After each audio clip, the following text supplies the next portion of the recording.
Sound of gentle rain. A boy hums beneath a flickering streetlight. His violin, chipped and weary, glistens with raindrops. He wasn't playing for fame, he was playing for someone he missed. Every note carried a whisper of hope, every melody a prayer. People passed by, businessmen in suits, students lost in earbuds, mothers with hurried steps. None stopped. But one evening, an elderly woman paused. Her coat was torn, her smile tired but kind. She didn't drop a coin. She asked softly, "Who taught you to play like that?" He hesitated. "My father." Before he left, her eyes softened. "Then play for him. Don't stop. Someday someone important will hear you." The boy's lips trembled. "You think so?" She nodded, tears shimmering. "I don't think so. I believe so." That night, as rain kissed his face, he played harder, his fingers bleeding, heart shining. A man across the street filmed a few seconds on his phone, and as the last note faded into the night, the boy whispered, "I hope you're listening." Dad, he didn't know. That small act of kindness had just set something magical in motion. He saw the poster while selling old sheet music for food. His heart raced. This was it. He ran and through puddles, past traffic, clutching his violin. When he arrived, the guard frowned. "Sorry, auditions closed an hour ago." The boy's voice broke. "Please, just one chance." A familiar voice echoed from the hallway. "Let him in." It was the same elderly woman, dressed neatly, walking with a cane. The judges looked skeptical as he entered, barefoot and breathless. "State your name," one said, he whispered. "Eli." "Begin." When the bow touched the strings, silence filled the hall. His music wasn't perfect, but it was true. It carried hunger, grief, love. When he finished, the judges sat motionless. Finally, one asked, "Who mentored you?" He looked at the woman in the corner. "She did. She told me not to stop." The woman's eyes welled. I only reminded him of his worth.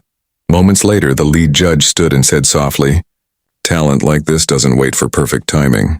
They handed him a letter. "You're in." That night, Eli walked home under the same streetlight, but this time, he smiled. Eli visited every evening after rehearsal. He played softly by her bedside, filling sterile walls with warmth. She called it music that heals. But one day she didn't wake when he arrived. Doctors said her heart was failing. On his violin case sat an envelope. "For your dream, from someone who believes." Inside, a scholarship letter, tuition fully paid.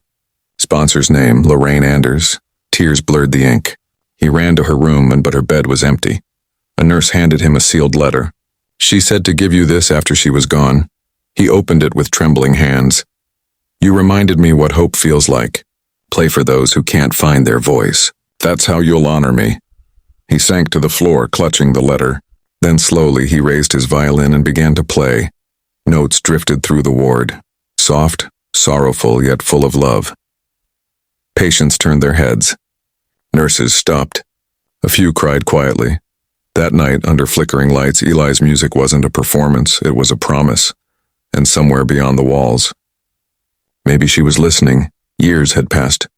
The poor boy from the street now stood center stage, tuxedo crisp, heart racing.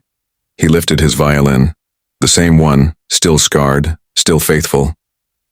As he played, the world seemed to still. Every note carried years of hunger, kindness, and loss. In the front row sat critics, dignitaries, and dreamers, but he only saw one empty seat, the one he always saved for her. When he finished, the audience rose in thunderous applause. Cameras flashed. Reporters rushed forward. "Maestro Eli, what inspired you?" He smiled softly. "Kindness did.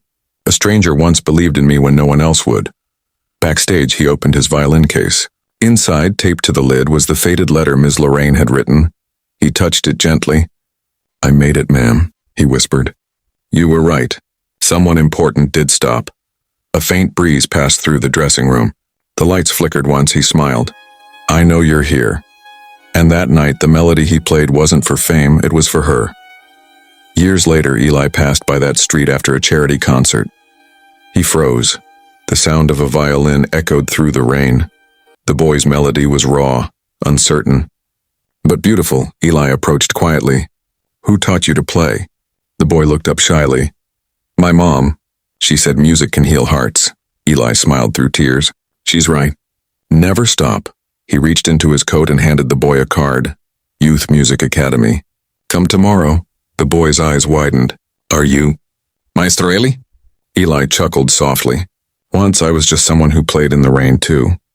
As he walked away, the boy's song grew stronger. Sometimes, destiny begins with a stranger's kindness, a word of belief, a hand of hope. It can change a life and then another, and another. Eli paused at the corner and looked up. The streetlight flickered, just like years ago. He whispered, "Dreams really do come true, when kindness leads the way." Soft violin fades as the screen slowly transitions to black.